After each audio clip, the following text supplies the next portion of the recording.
chers frères et sœurs,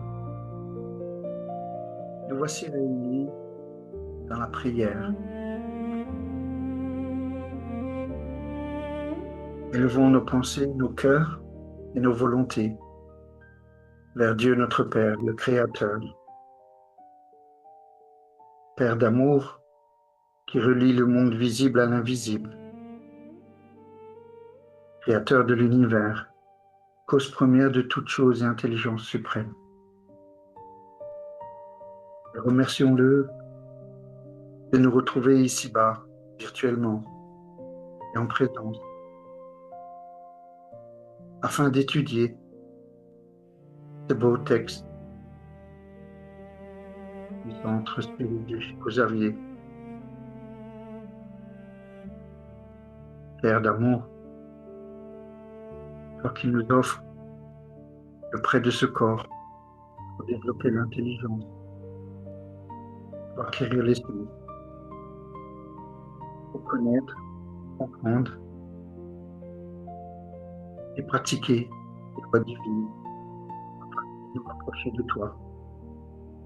Nous te remercions infiniment.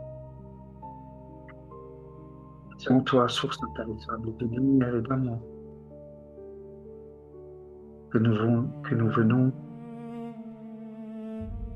tous prendre ce courage, puiser la force, puiser la résignation face aux épreuves, l'abnégation pour aimer notre prochain et accepter les volontés et non les nôtres, Père d'amour. Nous te saluons et glorifions tout ça, nom.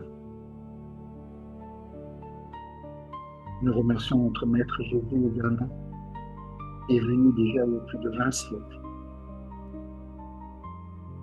nous enseigner tous ces préceptes tels que aimer nos ennemis. Jésus est notre nom, qui est venu nous enseigner à travers les apôtres que le royaume de notre Père a plusieurs domaines, l'immortalité de l'âme, la pluralité des existences, la médiumnité par tes actes, que ton amour puisse venir caresser notre front, ta lumière être, toujours cette étincelle dans l'obscurité, pour guider nos pas, qui sont encore vacillants, pour faire tomber les voiles de l'ignorance, en étudiant, en apprenant et en pratiquant ces lois divines. Car si la charité est l'essence même de l'amour du prochain,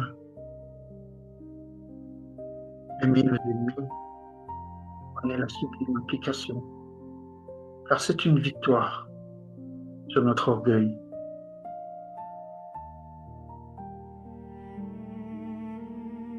Merci de bénir notre marche. Et chers frères et sœurs, remercions le guide de ce centre qui nous réunit chaque samedi. Demandons aux esprits de Dieu de bien vouloir magnétiser l'eau et chacun autour de toi sur sa table, afin de bénéficier de ses bienfaits et que ces leçons soient profitables au présent et à l'avenir, ainsi qu'à tous les esprits qui sont autour de nous. Ils puissent profiter également des réflexions et les feront grandir. Que la volonté de notre Père soit faite sur la terre comme au ciel. Ainsi soit-il.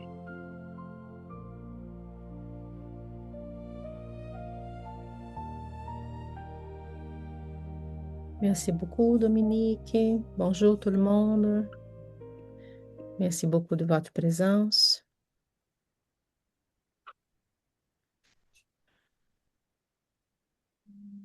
Ici.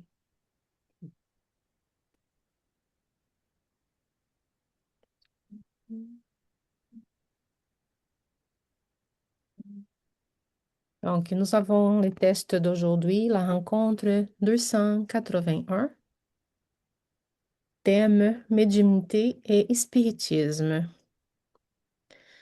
À la clôture de nos travaux de la soirée du 28 juin 1956, notre groupe eut l'honneur de recevoir la visite de notre ami spirituel Ephigênio Victor, qui prit le contrôle du médium et disserta brillamment sur le spiritisme et la médiumnité. Voici les mots de cet esprit. Implorons la bénédiction de Jésus en notre faveur. Il existe des sujets, dans le cadre de notre édification doctrinale, qui ne seront jamais trop commentés. Nous nous reportons ici au thème spiritisme et médiumnité, afin d'aligner quelques notes que nous considérons indispensables à la sécurité de nos orientations. La médiumnité est un attribut particulier du psychisme de toutes les créatures. Le spiritisme est un corps des principes moraux ayant pour objectif la libération de l'âme humaine vers la vie supérieure. Médium, selon ce que nous croyons être une juste synonyme, signifie moyen. Ainsi, dans nos rangs, le médium désigne un intermédiaire, un médiateur, un interprète. C'est pourquoi des médiums ont exigé de tout le temps, ont existé de tout le temps. Dans l'Antiquité lointaine, ils étaient devins et piti, payant souvent de leur vie la connaissance inhabituelle dont ils étaient porteurs.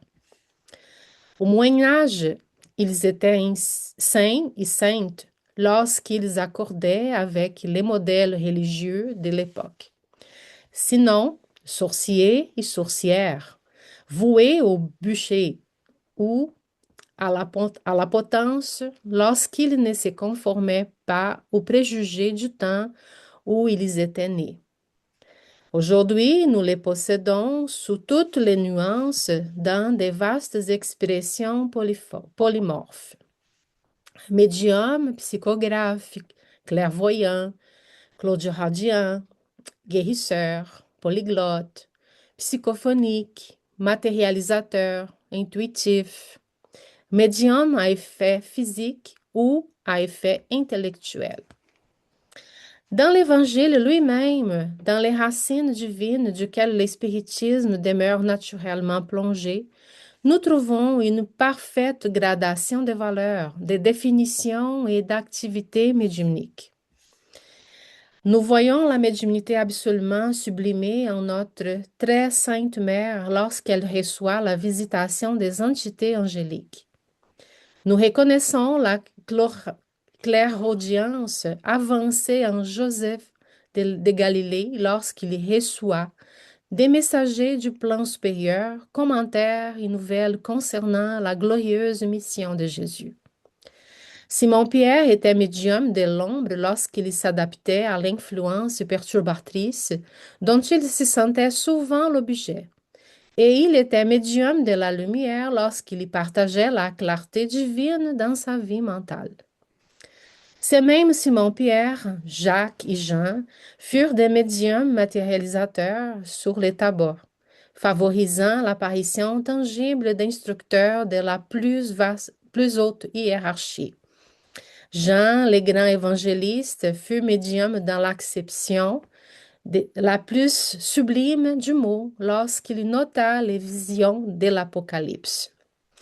Les compagnons du Seigneur, lors du jour inoubliable de la Pentecôte, furent des médiums à effet physique, des médiums polyglottes et psychophoniques de la plus noble expression.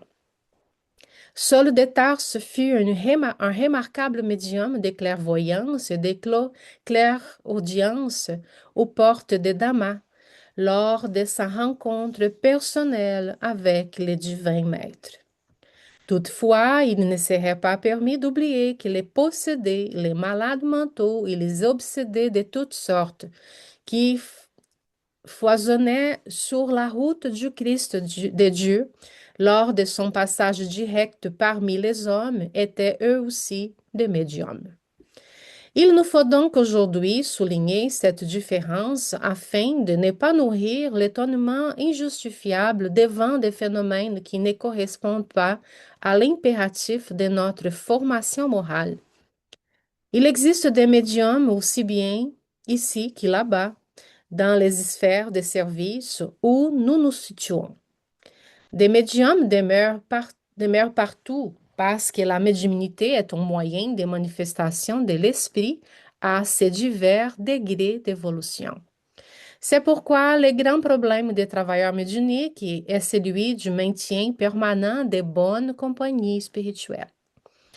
Dès que des facultés psychiques ou des perceptions mentales un peu plus avancées s'ouvrent chez quelqu'un, la multitude de désincarnés qui n'ont pas semé le bien accourt vers cette personne et qui, pour cette raison, ne peuvent encore récolter immédiatement les biens dans les champs de la vie. Dès qu'apparaît un médium prometteur, 1000 menaces grandissent sur son chemin, car le vampirisme demeure actif, semblable à un criquet affamé dévorant l'herbe tendre. Voilà pourquoi un foyer des phénomènes médiumniques doit être pour nous un vaste sujet de méditation, puisqu'il nous incombe de le devoir de lui apporter un secours incessant. En vérité, très rares sont les créatures incarnées ou désincarnées qui parviennent à maintenir un contact permanent avec l'orientation supérieure. Car s'il est facile de nous accommoder à la coexistence avec les intelligences habituées aux zones inférieures, il est très difficile d'accompagner les serviteurs de la vérité et de l'amour, qui, recherchant la communion avec le Christ, se confient, intrépides et humbles, à l'apostolat de la grande renonciation. Il est donc impérieux que nous demeurions vigilants sans exiger des médiums des faveurs qu'ils ne peuvent nous donner et sans leur accorder des privilèges qu'ils ne peuvent recevoir, garantissant ainsi la stabilité et la pureté de notre doctrine, car le spiritisme est comme le soleil qui resplendit pour tous et la médiumnité est l'outil que chaque créature peut manier dans les champs de la vie pour édifier son propre bonheur. Combien, cependant, utilisent un tel outil pour contracter des honteux engagements avec de la délinquance? C'est pourquoi il est indispensable de comprendre que la médiumnité est la médiumnité et que l'espiritisme est l'espiritisme. Ajustons-nous donc au principe sauvateur de notre foi et dans notre position d'instrument du progrès et du bien, avec plus ou moins d'expression de service dans les activités médiumniques, directes ou indirectes, conscientes ou inconscientes, cherchons avant tout notre intégration effective avec le divin Maître, afin que la lumière nécessaire ne manque pas à notre route. Ephigénio Victor, on peut trouver ces messages dans le livre Voix du Grand Au-delà, psychographie de Chico Xavier, 1957.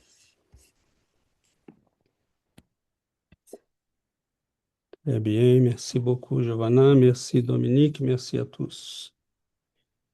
Et c'est un texte assez euh, long et complexe parce qu'il touche à plusieurs éléments qui sont quand même très importants. Des fois, c'est une phrase et cette phrase nous rappelle des choses qui sont carrément essentielles. Donc, je n'ai pas la prétention euh, de tout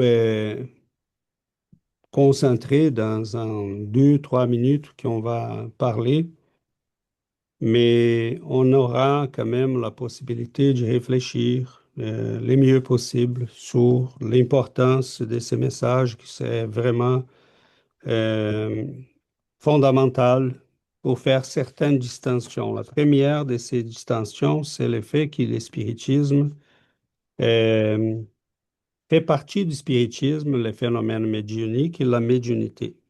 Ça, c'est évident. Il constitue une partie assez importante des les vécus de chacun de nous dans le spiritisme, mais sont deux choses différentes. La médiumnité fait partie aussi du bouddhisme, de l'islamisme, du catholicisme, du protestantisme, même qu'ils n'appellent pas comme ça. Et ça fait aussi partie de l'histoire de l'humanité dans tous les continents, dans toutes les civilisations. On a la médiumnité qui est présente. Donc, elle a pu se revêtir des vêtements les plus différents et imaginables possibles. Euh, Très souvent, dans le passé, elle a été prise par des extrêmes. On parle des saints et des saintes ou des sorciers, sorcières. On a des Hildegarde, mettons, la sainte allemande germanique, elle était une fille qui a commencé à manifester des visions, euh, elle écrivait, elle a composé des musiques, elle a recevé beaucoup de visions elle écrivait. Elle était une femme qui connaissait elle a traité les gens d'un point de vue médical. Euh, et ces visions qu'elle a commencé à transposer sur papier ont commencé à inquiéter l'Église. Et à un moment donné, ils vont appeler Saint Bernard, hein, les futurs Saint Bernard, qui à l'époque était Bernard de Clairvaux, euh, pour qui il juge. Donc, il va lire, il verra qui sont des messages qui portaient du sens. Donc, cette femme a risqué, elle a passé, c'est Saint Bernard, Bernard trouvait qu'elle n'était pas conforme au catholicisme, elle aurait pu avoir beaucoup de problèmes. Donc, il y en a quelques-uns qui, bon, n'ont pas eu cette chance. L'ignorance était surtout la norme euh, chez la majorité des vécus au long de l'histoire de la médiumnité. Donc, nous avons en général des situations difficiles parce que euh, c'est comme en général l'incompréhension. Euh, des fois, ça va à des extrêmes de passer vraiment au boucher. Et au long de toute l'histoire humaine, c'est finalement avec Kardec, le spiritisme, que la médiumnité va être comprise, expliquée, et on aura la possibilité d'y au moins donner aux gens qui ont la possibilité de la médiumnité dans tout son spectre, sa diversité, d'y comprendre le phénomène, de l'étudier et d'y le vivre d'une manière équilibrée. Dans les textes de Victor euh, Efigenio Victor, il fait la distinction entre la médiumnité et le spiritisme. Il nous donne ici très clairement, hein, la médiumnité est un attribut particulier du psychisme humain. Donc, toutes les créatures l'ont. D'ailleurs, il dit du psychisme de toutes les créatures. Pas nécessairement humains, parce que nous savons que les animaux en ont aussi la possibilité d'y voir, hein, Sentir. percevoir les esprits. Donc, c'est clairement quelque chose qui appartient à toutes les créatures humaines et non humaines. Donc, dans différents niveaux. Cela dit, ça, c'est la médiumnité. Donc, pourquoi le spiritisme a cette importance concernant ce qu'on parle de la médiumnité? C'est qui, pour nous, oui, c'est une disposition des créatures, sauf qu'il y en a plusieurs d'entre nous qui ont demandé d'élargir cette disposition. Quand nous lisons des livres comme Les Messagers d'André Louis et d'autres du même genre, nous constatons que les médiums sont des êtres humains qui ont demandé d'élargir ses capacités. Donc, ils sont venus sur Terre très souvent à leur propre demande, euh, en demandant la possibilité d'y servir en utilisant la médiumnité. Ce cas-là est très spécifique parce que le spiritisme nous rappelle que oui, il y a des gens qui vont avoir cette disposition et qui peuvent l'utiliser même pour les mal. Oui, il y a des sorciers, il y a des sorcières au Brésil, au Mexique, en Europe, hein, il y a des gens qui vont dévouer leur vie à faire le mal, à propager l'influence des esprits maléfiques. Donc, le spiritisme, il nous amène à une réflexion qui dit, mais on a des choix. Euh, Libre. on est libre. Et il va nous dire, si tu dois vivre ta médiumnité, fais-le en cherchant la compagnie des esprits supérieurs, de l'étude, de la compréhension. Parce que cela peut te rassurer de le vivre de la manière la plus équilibrée possible. Il va nous appeler aussi, et il va nous rappeler l'importance de, à chaque fois qu'il y a un médium qui a un minimum de potentiel, il va être cherché par les esprits. Très souvent, ces esprits vont, s'il n'est pas pris en charge, ces médiums, il n'est pas instruit, guidé, ben, presque 100% du temps, il va être victime de vampirisme. Parce que la disposition organique du médium fait en sorte qu'il y a une facilité d'expansion de son périsprit pour justement faciliter son accès au monde spirituel. Mais avec cette expansion, il va aussi amener avec cette expansion son fluide vital. Et dans ces cas, ces énergies de nature vitale. Et à ce moment-là, il peut être victime, hein, s'il interagit avec des esprits ignorants ou maléfiques, il peut être victime de vampirisme, c'est-à-dire des esprits qui vont s'approcher de lui pour justement chercher ces énergies qui sont physiques, des natures physiques, et qui vont nourrir ces esprits d'une sensation qu'ils cherchent et qu'ils n'ont plus, qui c'est celle d'être vivant.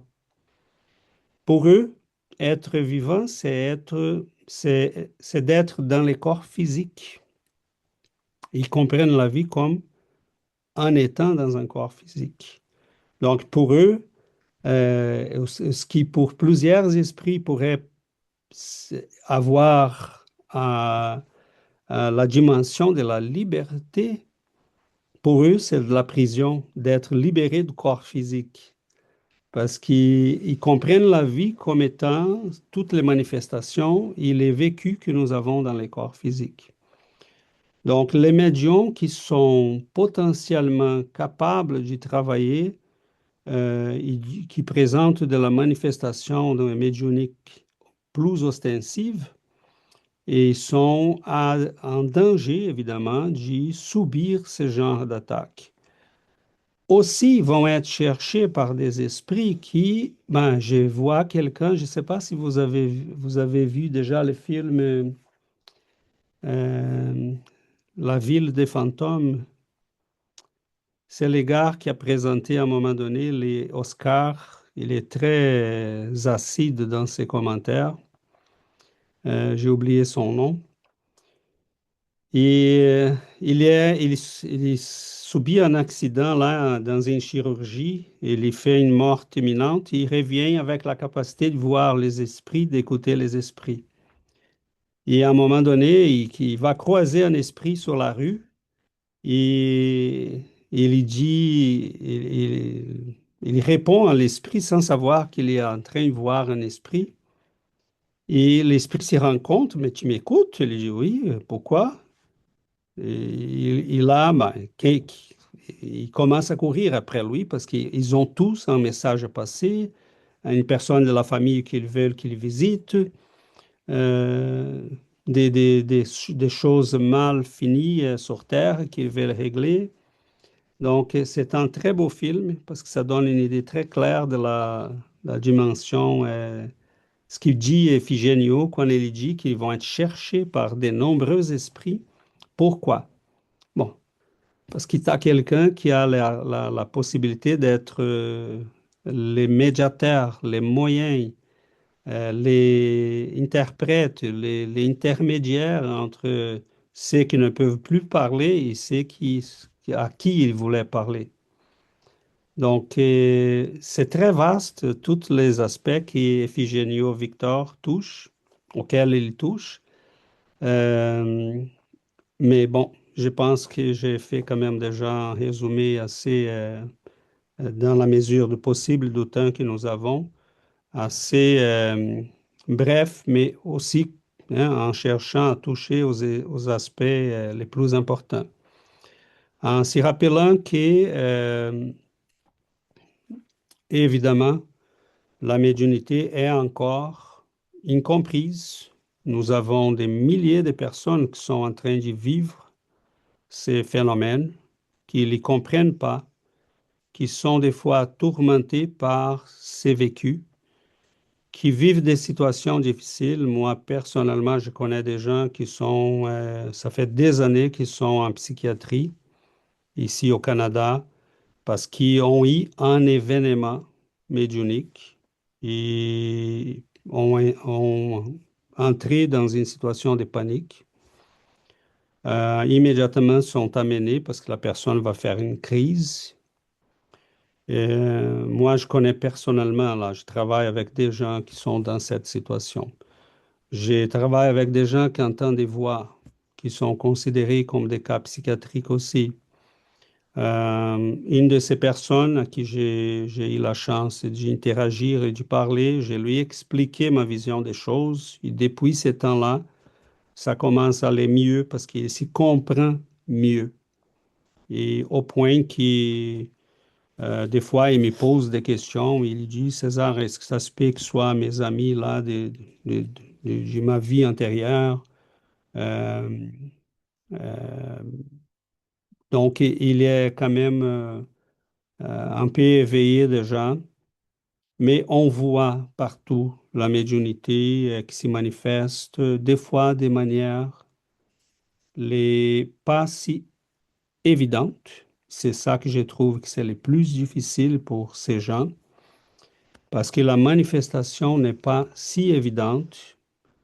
Comme la médiumnité est une caractéristique du psychisme humain, euh, elle a pu, selon notre niveau d'évolution, de compréhension, de facilité, elle a pu se manifester différemment. Donc, la simple proximité d'un esprit auprès d'une personne qui a un petit peu des perceptions, si c'est un esprit en difficulté, cette personne peut être contaminée par cette présence. Et là, on verra les phénomènes de l'angoisse, de l'étourdissement, qu'ils appellent ici les mal de cœur. Hein. J'ai un mal de cœur et je me sens pas bien. On dit à la personne, qu'est-ce qui t'y a? Je sais pas. Elle va des fois chez le médecin, il trouve rien. Tout son organique est correct. Et on voit des irritations, des agressivités, de l'irritabilité, pardon, de l'agressivité qui se manifeste, donc tous ces phénomènes, les gens vont s'y rendre pas nécessairement compte qu'ils peuvent être d'origine médiumnique. Et c'est là qui complique la vie des gens, parce qu'on ne comprend pas. On comprend pas la réalité fondamentale qui est celle que nous sommes en contact permanent et influencé de manière permanente par les esprits désincarnés. Donc, c'est comme si, je compare toujours ça évidemment avec les dimensions mais l'ignorance que nous avions jusqu'à la découverte des bactéries, des virus, avec lesquels on a vécu pendant des milliers d'années, c'est un peu pareil, c'est le même phénomène. Donc, on est entouré par des esprits qui agissent sur nous, qui ont une interaction énorme sur nous, et nous ne sommes pas conscients de ça. Donc, les hôpitaux psychiatriques sont pleins de monde,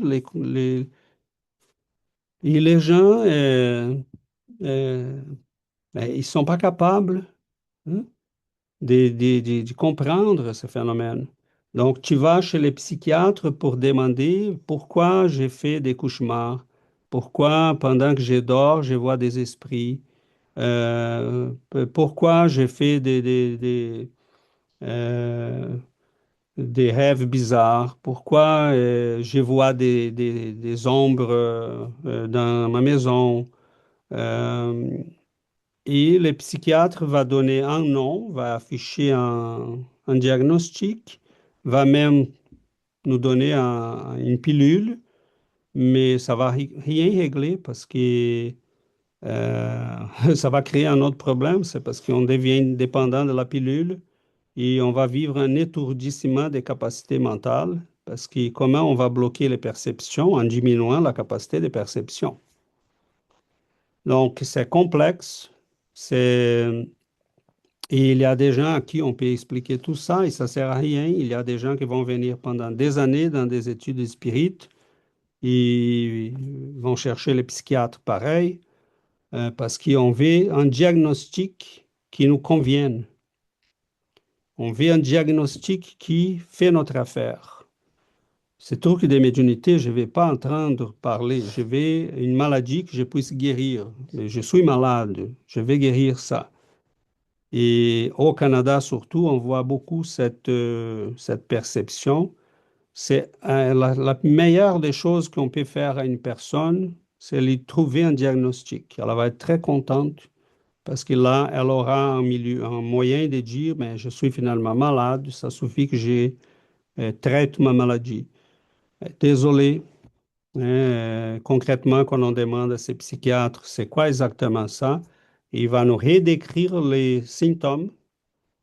Il va nous dire que la maladie, on ne peut pas la guérir parce qu'on ne la comprend pas vraiment. Mais que, bon, tant qu'on commence à prendre ces pilules-là, on doit continuer à les prendre pour toujours. Donc, ça fait l'affaire seulement des pharmaceutiques et l'être humain va être réduit là à sa condition ouais, de vivre une vie pénible, difficile. Donc, voilà, mes amis, le sujet est plus que jamais d'actualité. Les hôpitaux sont vraiment pleins, les gens sont malades, les obsessions se propagent à une vitesse considérable. Les cas de dépression sont partout, les tristesses, les angoisses, et les gens ne veulent pas reconnaître les phénomènes. Donc, ce sont des, on va dire, des maladies mentales, mais on pourrait ajouter maladies spirituelles. Donc, la parole est ouverte à tous et toutes, et on a certainement beaucoup à s'y enrichir pour aider surtout nos amis, nos frères et sœurs qui en ont besoin.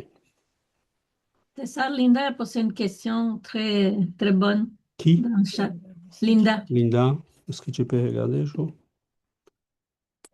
Dans ce texte, il est dit que les possédés et les obsédés sont des médiums. Si les médiums, pour la plupart, ont choisi d'incarner avec cet attribut, pourquoi l'obsession persiste parfois et empêche les médiums d'accomplir sa mission? En fait, c'est un peu, je dirais, Linda, c'est euh, l'effet d'être médium, c'est une capacité naturelle. S'il y a une mission ou pas, ça, on ne le sait pas. Ok? Mais comme je viens de dire, le fait que nous ayons la capacité de sentir le monde spirituel, ça fait déjà de tout le monde médium, dans un niveau, dans un autre. Et un peu, peut-être, je répondais déjà sans avoir lu ta question. Les phénomènes qu'on voit aujourd'hui de l'influence spirituelle sur la majorité des gens qui ne s'en rendent pas compte, ok, qui vont vivre des angoisses, des tristesses, des dépressions, hein, et la personne va chercher de l'aide parce qu'elle a dit, ben, je suis malade. Des fois, elle n'est pas malade, elle est médium. Et oui, les possédés, les obsédés sont des médiums parce qu'ils pourraient être possédés et obsédés, il faut avoir la médiumnité. Il faut que les esprits soient capables d'agir sur la personne. Mais est-ce que cela fait de la personne éternellement un obsédé et un possédé? C'est là que je pense qu'il faut peut-être changer ta perception. Le fait qu'un médium soit, dans à un moment donné de sa vie, obsédé ou possédé dans certains cas, c'est l'obsession à son niveau plus difficile, dangereux, on pourrait dire, ne fait pas de ces médiums quelqu'un qui va vivre comme ça pour toujours. Des fois, c'est le début de la médiumnité, inclusivement, pour la majorité des médiums. Comment on va commencer l'évolution médiumnique? Très souvent par l'obsession. Pourquoi? Parce que quels sont les esprits qui est plus facile pour nous d'y rentrer en contact avec notre niveau d'évolution?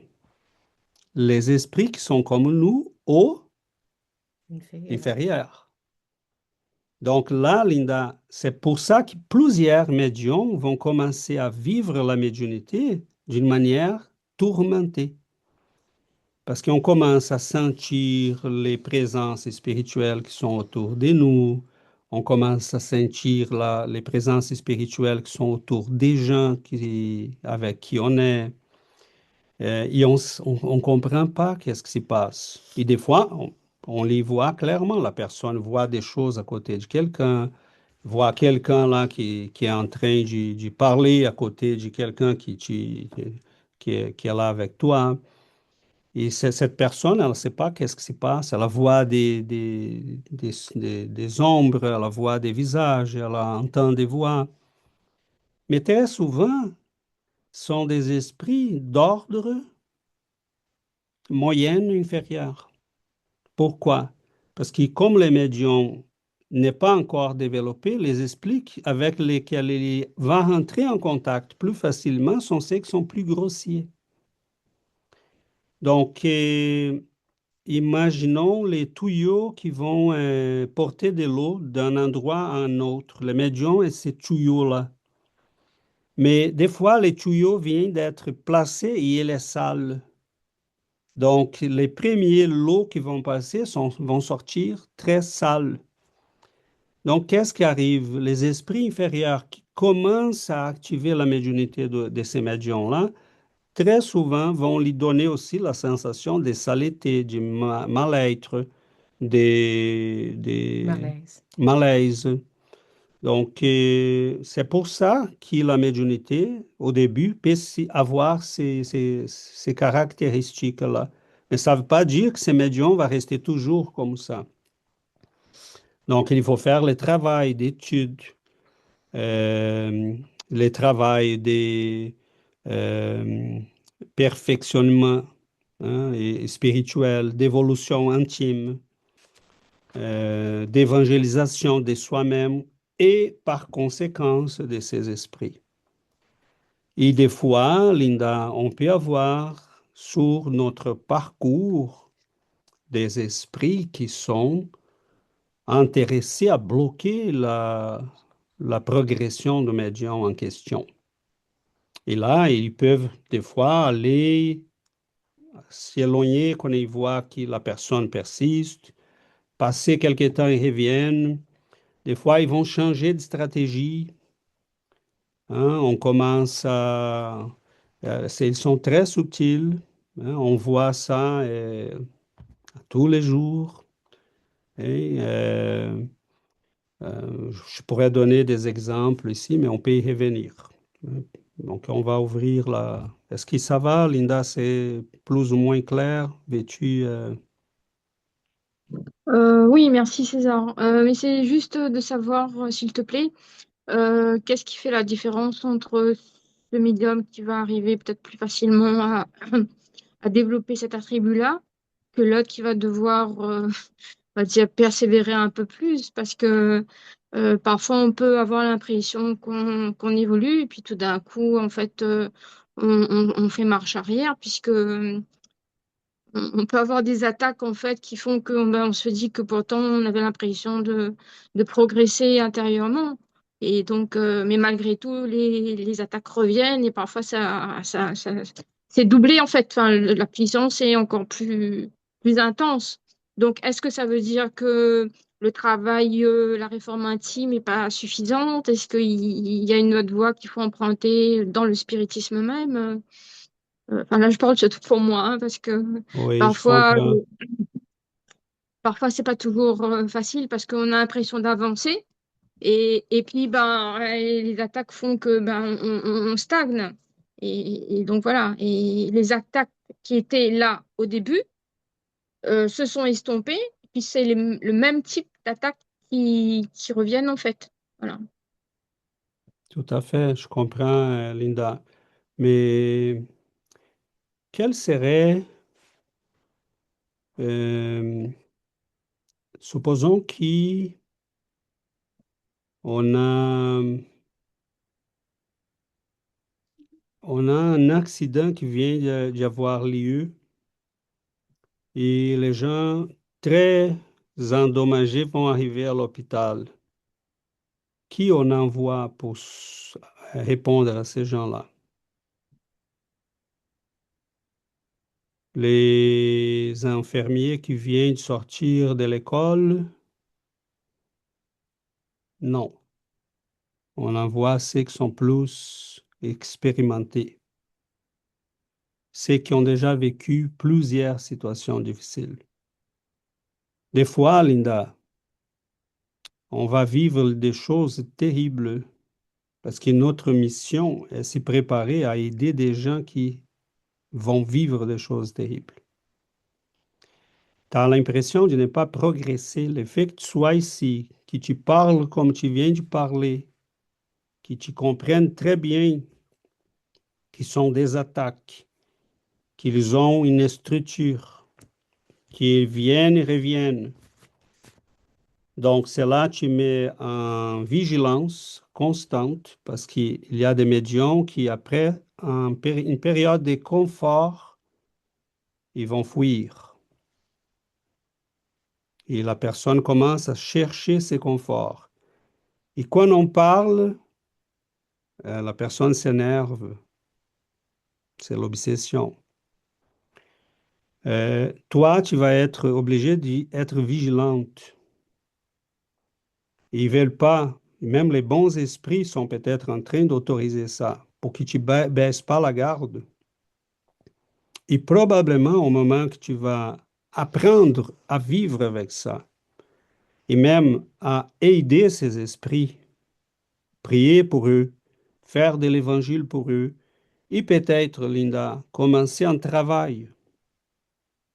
Hein, à un moment donné, peut-être ça va être la solution. Parce qu'à un moment donné, il faut aller plus loin. Et il faut dire, OK, si je vais vivre avec ça, je vais devenir un spécialiste. Je vais aider d'autres. Et donc, on n'envoie pas au combat les soldats qui ont fui les combats. On n'envoie pas à l'urgence de l'hôpital les gens qui sont les plus naïfs qui viennent sortir de l'école. Il faut envoyer les gens qui sont capables. Donc, les médiums vont être toujours, ils vont avoir toujours les privilèges. J'ai doucement ouvrir la possibilité d'y sentir les choses les plus belles, euh, mais cette même capacité va t'amener à vivre l'enfer des fois. Vivre l'enfer, parce qu'on va sentir aussi les choses qui sont moins belles. Donc, quel est le conseil? Continuer la réforme intime. C'est ce que les auteurs nous disent, nous recommandent à la fin. Hein? Busquons la proximité, busquons. Cherchons la proximité euh, avec la présence des esprits supérieurs et du Christ. Cherchons la proximité avec toujours les esprits bienveillants. Et plus on les cherche par la lecture, par la réforme intime, par l'évangile, par la prière, plus ils vont nous entourer. Et plus on aura la capacité d'aider ces esprits qui ont besoin. Donc, c'est un combat spirituel. Cela, Linda, peut être des fois très intense. Mettons, Chico Xavier, il était des fois agressé physiquement. Euh, Padre Pio, les, leurs compagnons là dans les monastères où ils vivaient, et des fois ils entendaient là des chaises qui s'y cassaient dans les murs parce que les esprits l'attaquaient. Et dans l'histoire du christianisme, on verra, mettons, les écrits de certains prêtres de l'Église ancienne, comme Évagre le Pontique, qui racontait là ces nuits de tourments et de terreurs, parce que les esprits l'attaquaient physiquement, attiraient des pierres. Et c'est clair que c'est pas tout le monde qui va vivre ça. Ok? Mais pour te dire que tu n'es pas tout seul. Et nous, on peut avoir des fois des journées très difficiles parce qu'on sent les gens, on sent l'atmosphère spirituelle. C'est pour ça que le spiritisme nous recommande quoi? Toujours cherche la proximité avec l'étude, la prière et les esprits bienveillants. C'est la seule manière. Il n'y en a pas d'autre. Donc, le temps, ta persévérance va porter ses fruits. Tu es déjà en santé mentale assez bonne. Ok? Donc, c'est quand même déjà un progrès qui plusieurs n'ont pas eu. Donc, remercie le bon Dieu, continue, parce qu'il y a bien des frères et sœurs qui sont dans des hôpitaux psychiatriques. Je me rappelle un cas d'une fille qui a carrément vu devant elle un esprit qui probablement n'était pas très beau, parce la personne qui était là avec elle m'a raconté l'histoire, et elle a fait, tout simplement, elle a regardé, et elle a marché vers l'arrière, ses yeux étaient grands ouverts, elle a été en panique, Et ben, ils ont dit, ah, elle a fait une crise psychotique. Et à partir de là, elle prend des médicaments et c'est ça. Donc, nous, Merci on beaucoup, a de la César. chance de rien. On a la chance d'être ici et au moins avoir des outils pour s'y débarrasser convenablement et même de devenir utile et de pouvoir aider.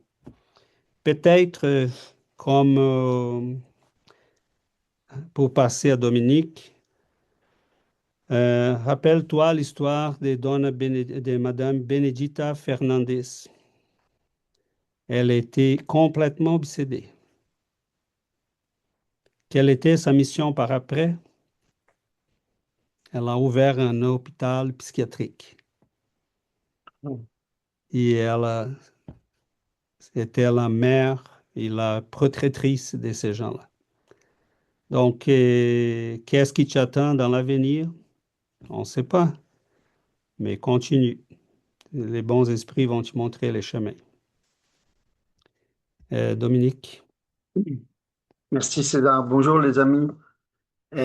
Moi j'aime beaucoup la définition que nous avons appris concernant le spiritisme, que c'est une doctrine qui traite de la nature, de l'origine, de la destinée des esprits, ainsi que la communicabilité entre eux, qui est la médiumnité.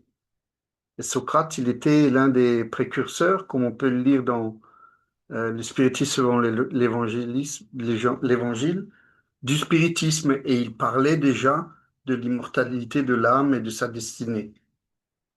Et comme César a dit, la médiumnité, elle est ancestrale. Elle n'est pas forcément, elle est liée par le fait que nous travaillons avec les esprits, avec la communicabilité, par le spiritisme, mais elle est ancestrale du fait qu'on a plein d'exemples qui sont cités dans la Bible euh, par la médiumnité des saints, dont Conan Doyle parle bien dans la Nouvelle Révélation. Il cite plein d'exemples de cette médiumnité des saints, etc. Donc, ce lien entre le monde visible et invisible, il a existé de tout temps. Et il y a deux types on peut classer la médiumnité en deux groupes. La médiumnité à effet physique et le deuxième groupe à effet intellectuel, comme la psychophonie, psychographie, la peinture, etc. Et il y a la fameuse médiumnité intuitive, parce que nous sommes tous médiums à des degrés différents. Et la médiumnité intuitive, elle nous concerne à tous. C'est la voix intérieure qui parle à notre cœur. C'est dans le recueil, dans une prière, dans le silence, en méditation, on peut entendre cette voix qui est celle de notre guide. Et de plus en plus, en travaillant avec, il va nous donner ses bons conseils. Et on aura cette intuition qui va venir de dire ce que je fais, c'est pas bien, ou ce que je vais faire, c'est pas bien. Donc ça, c'est la médiumnité intuitive que tout le monde peut développer, c'est-à-dire profiter que ce guide a été mis à disposition par notre Créateur pour nous aider et pour nous faire évoluer. Et moi, j'ai lu aussi que être médium à capacité, c'était aussi l'opportunité de racheter un abus passé d'une vie antérieure. Et que cette médiumnité doit être à présent, une fois comprise et maîtrisée, doit être dirigée pour travailler avec le bien. Et donc complètement désintéressée, comme on voit tout simplement dans les réunions médiumniques, où le médium prête ses organes à l'esprit qui vient se communiquer et que l'orienteur va essayer d'aider ou de soigner. Voilà. Et Maria Munoz, qui est la fondatrice de la revue Le Spiritisme Christique, en s'ayant désincarnée, elle s'est communiquée avec l'un de ses médiums, Antonio, juste après son décès, pour lui dire que dans le monde spirituel, son prochain travail, ça va être de former des médiums qui vont venir se réincarner sur Terre et apprendre aux autres que la médiumnité doit être utilisée euh, pour le bien, doit être un outil pour le bien. Et quand j'ai lu ce message, ça m'a rempli de joie, parce que qu'est-ce que nous voyons autour de nous? La médiumnité maintenant est devenue tellement usuelle dans le langage de notre temps, qui était avant la voyance. Oui, la voyance, c'était plutôt utilisé à titre matériel, à titre onéreux, alors qu'elle doit être utilisée pour aider, par exemple, dans des messages que l'on reçoit, que Chico a donnés à des personnes en deuil. C'est formidable. C'est la médiumnité sacrée. C'est donner ce message comme quoi la vie continue dans l'au-delà. Voilà à quoi sert la vraie médiumnité. Et aussi à pouvoir réparer, comme j'ai dit, un abus. Voilà. Et il y a aussi des personnes que l'on voit qui refusent cette médiumnité parce qu'ils ont peur. Donc ça, c'est un peu plus difficile à essayer d'expliquer parce que euh, on va à l'encontre de leur libre arbitre. On n'est pas obligé d'accepter cette médiumnité, mais c'est refuser à cette opportunité. Eh bien, il faudra qu'elle se représente dans une vie prochaine. Et euh, concernant ce que César a dit, je voudrais citer l'exemple qui s'est passé en 1824 avec le curé d'Ars. Euh, Lorsqu'il était en prière, avant de préparer la messe, son lit a pris feu. Et il n'y avait aucune source de flamme possible pour que son lit prenne feu. Et il disait souvent cette expression, ils ont essayé de me mettre le grappin dessus. Et ils n'ont pas réussi. Voilà. Et je trouve qu'il ne faut pas avoir peur, même pour les médiums, de ces esprits qui sont désincarnés autour de nous, qui souvent essayent de mettre le bazar, nous posent des obstacles ou des contrariétés, mais priez pour eux, priez pour eux. Donc, si l'on sent une attaque, et nous sommes tous sur ce chemin de l'évolution dans ce groupe d'études, et nous allons tous, comme César a dit, subir tôt ou tard ces influences par jalousie, tout simplement. Parce que l'esprit qui se trouve en haut, il ne veut pas évoluer, tandis que nous cherchons à évoluer humblement et avec cette puissance de l'âme qu'est la volonté. Eh bien, lorsque ça nous prend, il faut savoir discerner cette attaque ou cette influence qui tout à coup, lorsque la tristesse arrive, lorsque le dégoût de la vie arrive, il faut tout de suite se mettre en prière, c'est le réflexe, et puis plonger dans les livres qui nous élèvent, qui nous aident. Voilà. C'est pas facile, mais je trouve que c'est un travail formidable parce qu'on en voit les bienfaits par la suite. Voilà. Merci. Merci beaucoup, Dominique. Avant de passer à Catherine, je pense qu'il y avait Yuri, non? Oui, c'est pas grave. Merci, c'est ça. Non, je voulais juste dire à Linda et à tous, en fait, ça pourrait dire que je suis comme un exemple de l'horreur qui ça a commencé. Et la médiumnité, c'était vraiment très difficile, mais par la suite, ça a changé, tu sais. Puis Dominique vient de dire, il y a beaucoup de bénéfices. Je me rappelle que quand j'ai commencé à étudier et lorsque la doctrine nous dit que c'est nous qui choisissons nos épreuves, je me disais, mais ça se peut pas, là, il faut être assez fou ou assez masochiste pour demander d'avoir la médiumnité à un tel degré.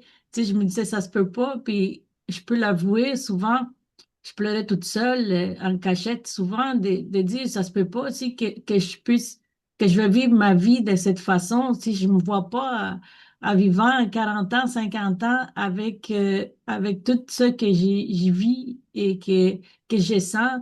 Puis même maintenant, souvent, je me dis, oh, il n'y en a pas une seule journée que je n'ai pas un symptôme, tu sais, soit que je sors au marché ou n'importe où, je sens l'énergie, j'ai mal à la tête, j'ai des nausées et tout ça, mais tu sais, tout ça, c'est rien comparé à tous les bienfaits que nous recevons par la suite, à toute l'aide que nous recevons. Et souvent, j'ai dit à Sébastien que si je devrais passer par la même situation, je les choisirais sans doute passer, même que je les considérais un film d'horreur.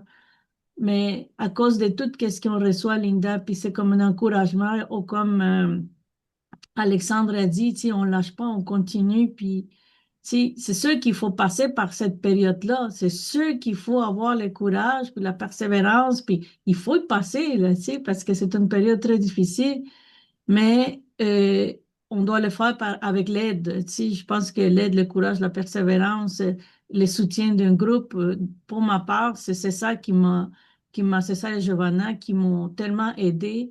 Sans eux, je pense que je serais, oui, dans un centre psychiatrique ou possiblement déjà pas dans ce monde.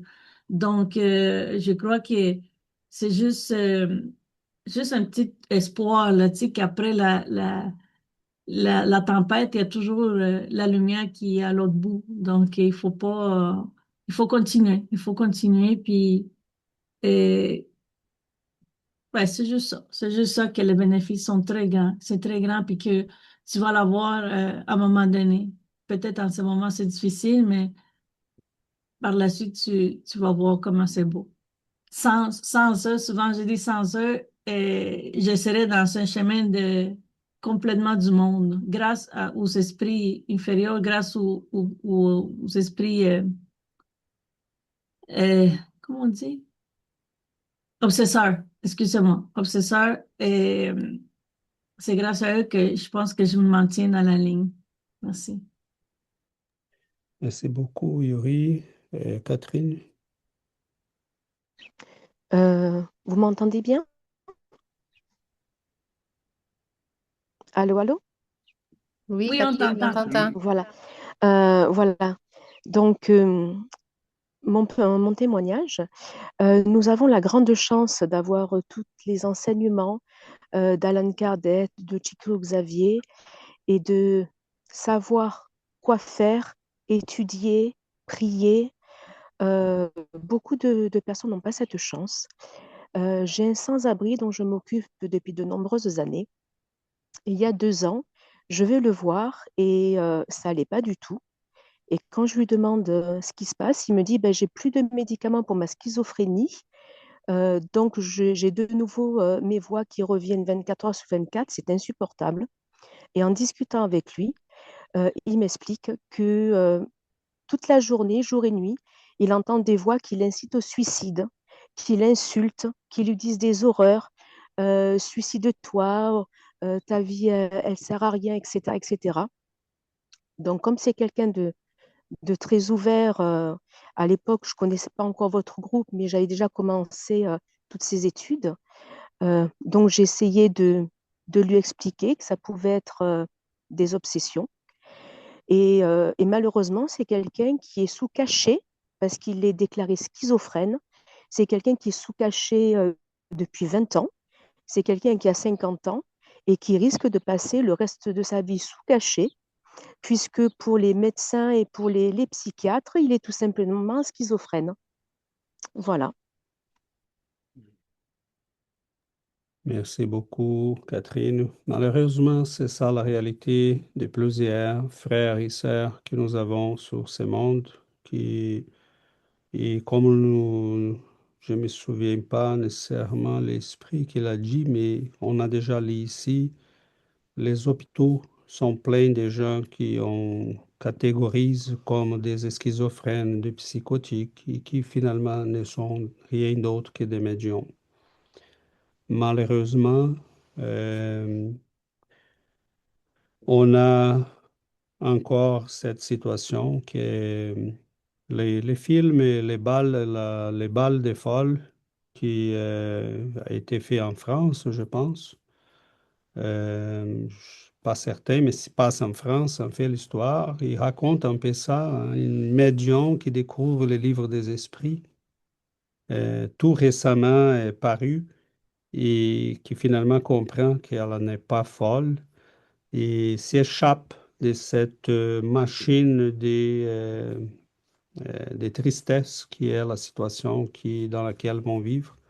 Nous connaissons des histoires ici au Canada qui sont allées jusqu'au suicide. parce que la personne vivait ça. Elle entendait des voix, elle écoutait des gens, elle voyait des gens. Et ses parents étaient complètement ignorants de ça, pensaient qu'il était tout simplement psychotique. Donc, c'est là qu'on voit l'urgence de cette connaissance. La médiumnité est une caractéristique humaine elle va se développer naturellement en tout l'être humain. Plus on avance intellectuellement, plus on avance incarnation après incarnation, notre capacité psychique va se développer parce elle est la prochaine étape de notre développement. C'est inévitable. Mais ceux qui sont en train de le vivre aujourd'hui par des raisons karmiques, évolutives, de travail, euh, vont expérimenter, vont être les souris de ces processus parce qu'ils vont vivre quelque chose qui va servir à l'humanité plus tard. Donc, euh, nous, nous faisons que transmettre la connaissance qui nous a bénéficié aussi, qui nous a nourris.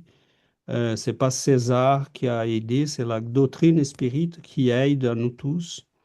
Je me rappelle très bien que quand je vois là les descriptions que les gens lui font, je l'ai vécu très bien. J'étais très jeune encore, j'avais 13, 14, 15 ans. Et je sentais des angoisses profondes, des tristesses épouvantables, des joies soudaines comme si j'étais au ciel.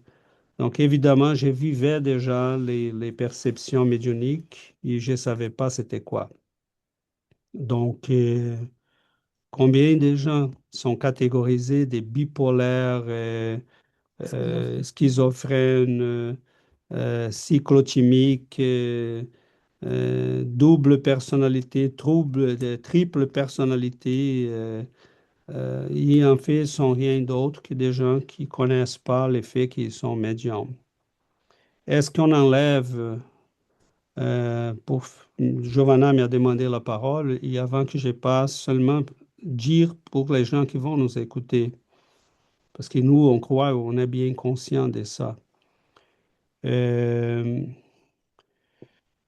Est-ce qu'on enlève le besoin d'aller chez un médecin? Non. Hein, il y a des cas qui, c'est nécessaire et même des fois, un médicament va aider la personne dans une période de souffrance, de crise. Ça peut aider la personne. Euh, on a des ouvertures qui commencent à se faire. Hein. On a des psychiatres comme Alexandre Moreira au Brésil, Decio Iandoli, les travaux de Marlène Nobré qui sont déjà traduits en partie en français, des publications qui s'y font de plus en plus dans des revues scientifiques. Le monde psychiatrique est, est assez, je pense c'est inévitable qu'il commence à s'ouvrir sous ces perspectives. Euh, j'ai dit, Jeudi.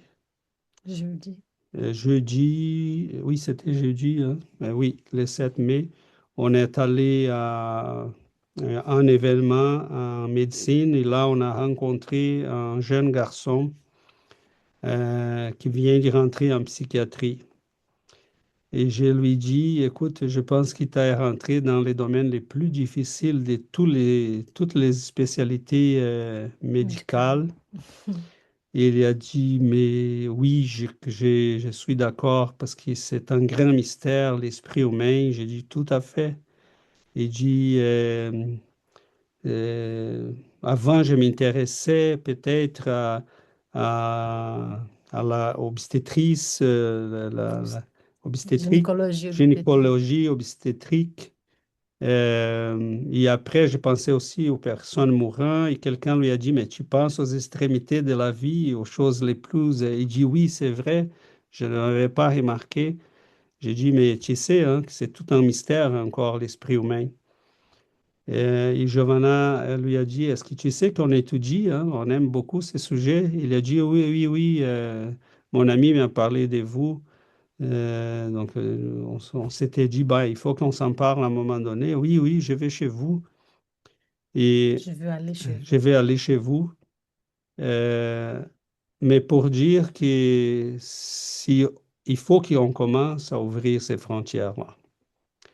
Parce que c'est certain qu'on va avoir toujours besoin de médecins, mais qu'ils soient plus éclairés par cet immense... C'est comme les médecins du temps de Samuel Weiss, là, qui s'était outré, enragé quand il a dit, mais vous savez, sommes nous autres qui sommes en train de tuer ces femmes-là, parce que nous allons faire de l'autopsie chez les cadavres et on vient pour les faire des touches.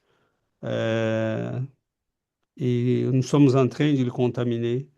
Et il n'avait pas vraiment des microscopes, des moyens de prouver ce qu'il disait, mais il y voyait. Il y voyait avant les autres. Donc, à un moment donné, on a reconnu qu'il avait raison et aujourd'hui, c'est impensable qu'on fasse une chose pareille. Euh, on va à l'exagération même, hein, parce que ce qu'il fait un médecin avant d'y rentrer en chirurgie, c'est quelque chose que ça prend là une demi-heure, presque une heure seulement pour s'y habiller et s'y préparer. Donc, du côté spirituel, c'est la même chose que nous sommes en train de vivre aujourd'hui. Il faut les éveiller à cette réalité. Il y a des gens qui font un beau travail à ce sujet. Le docteur Ping Van Lommel en Finlande, docteur Charbonneau en France, Beauregard ici en Amérique du Nord, Alexandre Moreira au Brésil et d'autres. Il y en a plusieurs sur la planète qui sont déjà éveillés à la dimension spirituelle de l'être humain. Doucement, on va peut-être dépasser ces obstacles et aider davantage les gens. Il y a beaucoup de gens qui souffrent et qui sont amenés à l'hôpital en crise psychiatrique. Ils entendent des voix des gens qui ne sont pas incarnés. C'est vraiment triste de constater. Et comme Dominique a très bien souligné, ceux qui s'éveillent un petit peu, des fois, on perd. Hein, et on a même des cas bizarres, comme une personne qui vient étudier le spiritisme avec nous pendant des années parce qu'elle avait trouvé un moyen de se débarrasser du spiritisme. C'est vraiment génial. Donc, je trouve mignon parce que j'ai dit, qu'est-ce que je peux dire de plus à cette personne? Rien.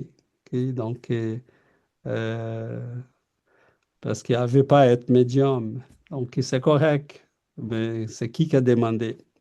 Donc, c'est bizarre parce que la personne étudie la réincarnation, étudie que nous choisissons les épreuves et comprend que nous avons demandé d'être médiums, que nous l'étions des fois déjà dans d'autres incarnations. Cette personne en particulier, je parle ici parce que je lui en parlé déjà et je pense que je nomme personne. Je lui dis, tu étais médium, tu travaillais avec ce qui ça serait considéré comme la sorcellerie. Euh, et, mais à un moment donné, j'ai compris qu'elle n'avait pas. Et, on arrête de parler, la porte est ouverte, les connaissances sont là, les gens utilisent comme ils veulent. Et on est déjà habitué à ça. On a des frères qui vont venir pendant 3, 4 ans, ils vont partir. D'autres vont venir 6 mois, ils vont partir. D'autres vont venir de temps en temps. Euh, la connaissance est là. Chacun va l'utiliser comme lui convient, selon ses besoins et selon ses capacités. Ok, Giovanna? Et comme disait César, nous sommes déjà très avancés parce que nous sommes ici en train d'étudier le spiritisme qui nous dévoile toutes ces connaissances à propos de tout ça. Donc, on connaît sur la réincarnation, on sait qu'on réincarne, que nous sommes immortels, que la vie continue, qui, après la mort, la vie, on continue en vie. Et donc, cette connaissance-là, c'est déjà une connaissance privilégiée parce que c'est pas tout le monde qui ont cette possibilité de savoir qui nous sommes. Des fois, les gens comprennent que nous sommes immortels, mais que la vie, après, on va au ciel ou on va être éloigné. Donc, on va quelque part dans l'univers, mais peu de gens savent qu'après la mort, on continue et que les gens décèdent, mais continuent à vivre avec nous. Nous sommes deux humanités en vivant ensemble. C'est pas parce qu'on est mort qu'on quitte la terre, qu'on quitte le monde.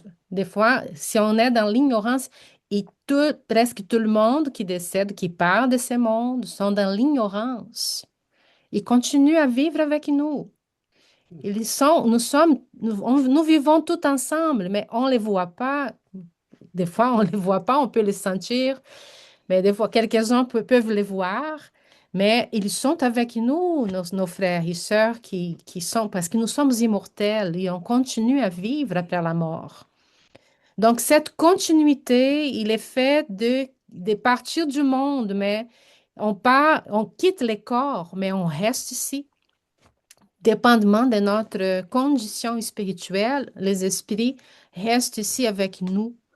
Et des fois, ils sont complètement perdus. Ils ne savent même pas qu'est-ce qui se passe. Ils sont dans l'ignorance. Et ils vont influencer notre vie ici. Et c'est ça la médiumnité, les gens qui ont la capacité de sentir, mais ceux qui sont médiums vont sentir les esprits qui sont angoissés, les esprits qui ont peur, les esprits qui sont méchants, les esprits qui ne veulent pas notre évolution, notre progrès, notre apprentissage. Les esprits, il y a des esprits qui ne nous aiment pas, qui viennent à nous pour nous empêcher de grandir, d'évoluer, d'apprendre. Mais ils sont avec nous. Donc, mais les bons esprits, ils sont aussi avec nous. Les bons esprits, donc c'est toute une façon et il faut apprendre à contacter et à être en contact fréquent avec les bons esprits parce que ce sont de ces bons esprits-là qui viennent les soulagements, qui viennent les secours. Donc, nous sommes en train de lire le livre Libération d'André Louise. Et dans ce livre-là, il raconte l'histoire de Margarida, une femme qui était obsédée. Quand ils arrivent chez elle, André Louise raconte qu'il y avait 60 esprits dans sa maison. Donc, elle était complètement obsédée, elle était complètement morte. Là, elle allait mourir parce qu'ils enlevaient ses énergies, elle était complètement nulle. Donc là, dans ces livres, il raconte toute l'action des bons esprits pour aider cette femme. Est-ce que c'est facile? Non, parce que pour aider et éloigner 60 esprits qui étaient là-bas pour pour la rendre malade, vraiment malade, il y a eu toute une action des bons esprits qui a pris du temps, il a pris toute une stratégie parce que ces esprits-là, des fois, on dit, ben, pourquoi, Seigneur? Parce que si nous avons notre liberté, eux aussi, ils ont leur liberté, leur libre arbitre. Donc, chacun va agir dans le monde selon ses croyances, selon ses capacités, selon ses sentiments, ses émotions. C'est pour ça l'importance d'être vigilant avec nos pensées, avec nos émotions, une pensée de tristesse, une émotion d'angoisse, d'anxiété. Tout ce peut attirer ces esprits. Donc, il faut tout le temps être vigilant. Donc, Paul de Tarse nous a avertis, hein, nous avons des yeux qui nous regardent tout le temps. Il faut être vigilant. Il faut prier en tout temps. Il faut avoir les pensées, des bonnes pensées tout le temps. Donc, c'est ça que des fois, quand je me sens pas très bien, que je me sens un peu énervée, il dit attention, fais attention à tes pensées, fais attention à tes sentiments. Attention à tes émotions, parce que là, on peut avoir quelqu'un qui va profiter de des émotions pour empirer la situation. Donc, comme disait Alexandre, il a dit, il a mis dans les chats, là, les textes que nous avons dans notre texte d'aujourd'hui. Il y a des médiums partout, mais le grand problème des travailleurs médiumniques est celui du maintien permanent des bonnes compagnies spirituelles. Maintenir les bonnes compagnies spirituelles en permanence, c'est un effort très grand. Il faut faire un effort très grand parce que les esprits qui veulent nous éloigner du travail, les esprits qui veulent nous éloigner du Christ, nous éloigner de la croissance, de l'apprentissage, ils vont être tout le temps attentifs. Ils vont être tout le temps vigilants. À un moment donné, ils vont trouver l'ouverture pour venir et pour essayer de nous amener loin du chemin droit. Donc, du chemin qui nous amène à la lumière. C'est pas facile, mais on vit dans ce monde et c'est une planète d'épreuves et d'expiation. C'est une planète où les esprits encore sont en grand besoin. Donc, sont des esprits qui, dans sa majorité, sont dans l'ignorance et nous vivons tout ensemble. On ne peut pas être naïf de penser qu'après la mort, les esprits s'en vont. Non, ils restent ici. Et ils veulent influencer notre façon de vivre, notre façon de, de, de travailler ici dans ce monde. Ils veulent nous faire, parce que par jalousie, comme ils ne sont pas capables d'avancer, ils ne veulent pas qu'on avance. Donc, normalement, ils veulent nous arrêter dans notre apprentissage, dans notre chemin. Donc, c'est ça, il faut vivre avec, mais il faut faire l'effort constant de chercher les bons esprits, parce qu'ils sont là aussi.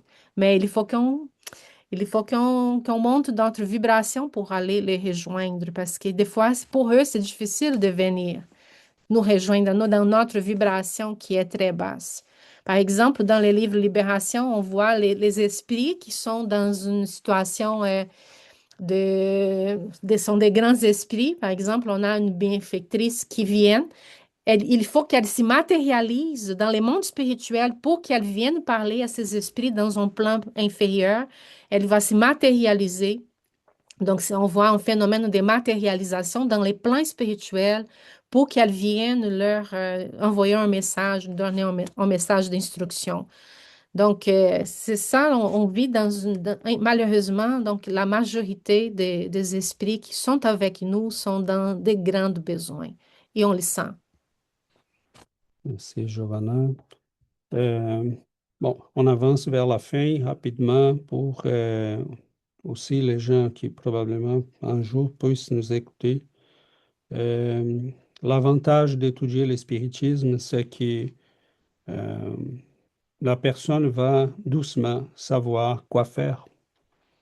Les médiums, il y en a même des médiums au début de leur développement de sa médiumnité qui vont dire, mais je sens les esprits qui sont en souffrance, je vais les répondre, je vais les aider, mais là, avec l'étude, la personne va comprendre que non, c'est pas toi qui vas les aider, tu n'es qu'un instrument des esprits bienveillants qui peuvent les aider. Donc, c'est pas nous, nous, on n'est pas capable de faire ça, hein. On va faire quoi avec les esprits? On a besoin des esprits supérieurs. Donc, c'est pour ça qu'Ephigenio, dans ses messages, va nous dire, mais essayons de chercher la compagnie des esprits supérieurs.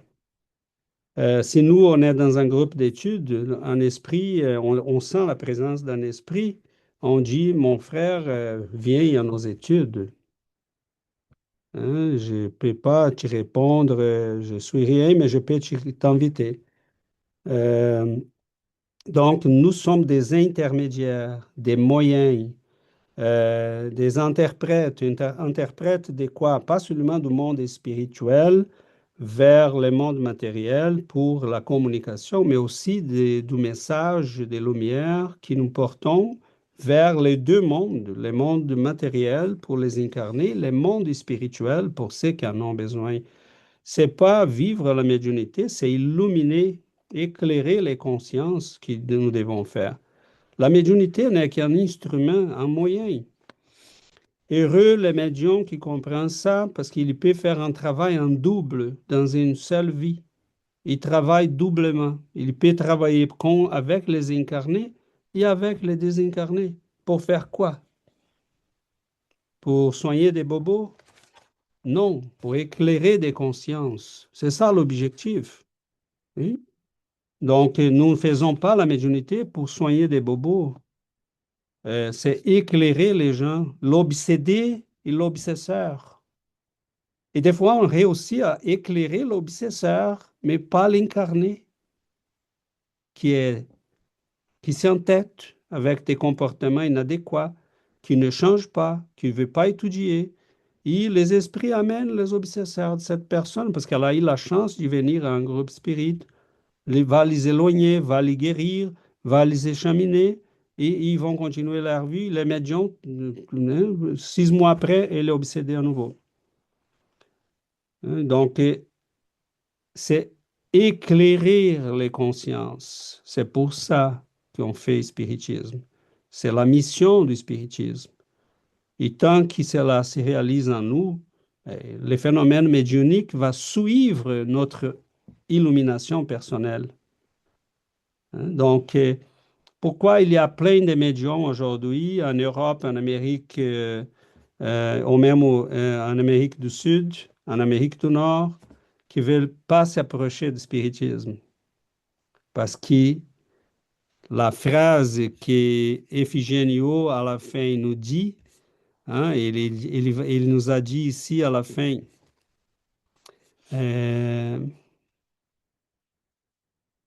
combien, hein, et je ne me rappelle pas la phrase exactement, il va dire combien de fois des médiums vont signer des contrats malsains avec le monde inférieur. Donc, quelle est la différence, César, entre un médium et spirit et un médium qui charge pour ses travaux? Le médium spirit, il est dans l'esprit chrétien de l'amour et de la charité. Il va être soutenu par des esprits supérieurs. Un médium qui charge pour ses travaux, on ne peut pas t'assurer ça. Et l'esprit qui lui dit qu'il a éloigné de toi, il a fait ça comment? Qu'est-ce qu'il a changé dans l'esprit, dans la tête de cet esprit pour qu'il s'éloigne? Il a été éclairé. Éclairé par quoi? Par qui? Comment? Donc, soyons réalistes. C'est ce qui changer la tête de quelqu'un, c'est pas facile. C'est pas facile. Mais des fois, on peut faire un rituel et convaincre la personne qu'on a nettoyé l'ambiance. Et pendant quelque temps, elle va être convaincue. Hein.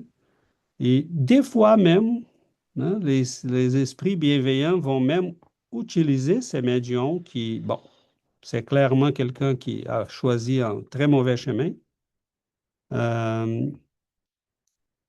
Ils vont même des fois utiliser pour aider les esprits qui sont dans les besoins, qui ont besoin d'aide, mais ils ne peuvent pas faire ça tout le temps.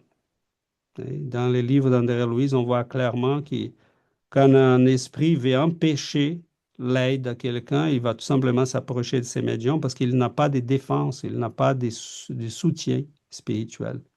Donc, il n'est pas vraiment capable de quelqu'un qui est complètement au dépourvu. Juste pour finaliser, une invitation à lire le chapitre 9 de Le Livre des Esprits, où il commence avec la question 4, 5, 9. Les esprits influent-ils sur nos pensées et sur nos actions? Et la réponse, sur ces rapports, leur influence est plus grande que vous ne croyez, car bien souvent, ce sont eux qui vous dirigent. Il a une autre question, 4, 6, 5. Dans quel but les esprits imparfaits nous poussent-ils au mal? Réponse, pour vous faire souffrir comme eux. Donc, lisons, étudions. Donc là, il y a plusieurs questions sur ce sujet dans les livres des esprits à partir de la question 459. Et n'oublions pas on traite pas on n'est pas catholique, hein. On ne traite pas les esprits obsesseurs comme des démons. Quelques-uns agissent comme ça parce qu'ils ont choisi de faire ça. C'est un choix. Ils ne sont pas des démons qui ont été destinés à être des démons. Ce sont des frères et sœurs comme nous. Qui ont choisi. Et comme Giovanna a très bien rappelé, la majorité des gens qui décèdent, quittent ce monde dans l'ignorance. Et là, qu'est-ce qu'ils font? Reviennent sur ses pas vers la famille, vers les endroits qu'ils connaissent.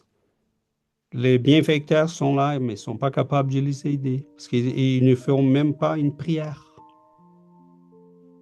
Donc, c'est certain que l'épidémie que nous constatons aujourd'hui, des malaises, des souffrances psychiques, en lien avec ça. Donc, soyons préparés à aider, parce que l'aide qu'on peut fournir vraiment, ce n'est pas inviter des gens à des réunions médiumniques, c'est donner un livre et dire, mais si tu veux, lis. La solution est là. Des fois, la personne va les garder pendant 10 ans, jusqu'à ce que la souffrance soit terrible. Des fois, la personne pense qu'en ignorant, les choses vont changer. Oui. Les choses ne changent pas parce qu'on ne veut pas savoir. On a des amis, le spiritisme, non, je ne veux rien savoir. Mais les choses vont être là, les choses sont comme ça, c'est la loi. Ce sont des lois, mais ce n'est pas dans notre... On peut les ignorer, mais... L'influence des esprits sur nous ne va pas arrêter parce Non. qu'on veut l'ignorer. Mais ça va simplement rendre plus efficace cette influence parce que nous faisons l'aveugle volontaire. C'est ça. Bon, c'est ça, mes amis. Notre temps est vraiment épuisé. On nous invite tous à la prière.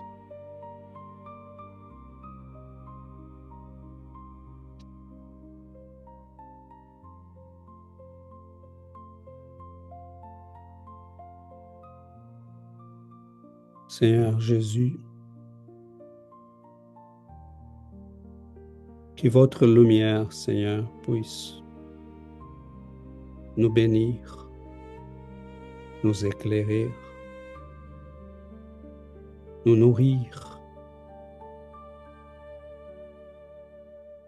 que nous puissions sentir les bénéfices de cette atmosphère lumineuse, bienveillante, qui nous enveloppe d'un tant d'amour. Nous vous remercions, Seigneur, de ces moments, de l'opportunité de rencontrer nos amis incarnés, mais aussi ces visages qu'on ne peut pas nommer, qui sont de nouveaux amis, qui arrivent, qui sont contents, qui trouvent finalement des réponses. Mais aussi, Seigneur, ces amis distants, éloignés de nous physiquement sur ce monde, qui peut-être nous écouteront, qui puissent eux aussi recevoir la lumière, la paix, la sérénité. Vous êtes, Seigneur, comme ce soleil qui bénit nos vies, qui se répand sur cette planète en apportant la lumière, la chaleur, la vie, la rénovation. Nous vous remercions, Seigneur, de votre amour de votre bienveillance. Et nous demandons à nos guides d'apporter cette lumière, ces baumes à tous nos frères et sœurs dans les hôpitaux, dans les foyers qui traversent des moments difficiles, pour nos frères et sœurs dans les pays en guerre, pour ceux qui traversent des moments d'angoisse, de tristesse, des épreuves qui les apportent de la souffrance psychique. Nous prions, Seigneur, pour que cette lumière puisse les arriver, les toucher, les éveiller. Merci infiniment de cette lumière qui est avec nous. Nous sommes très reconnaissants à ces esprits bienveillants qui nous aident, qui travaillent pour nous protéger, qui enveloppent nos foyers dans cette lumière, qui nettoie les énergies qui nous font mal, qui nous apporte la santé, l'équilibre, la sérénité. Nous vous remercions, Seigneur, de tous nos cœurs. Nous vous remercions, cher guide, de votre amour, de vos présences, et que nous puissions mériter par notre effort, nos études, nos dévouements, toutes ces bénédictions que vous nous apportez à chaque rencontre, à chaque jour. Merci infiniment. Ainsi soit-il.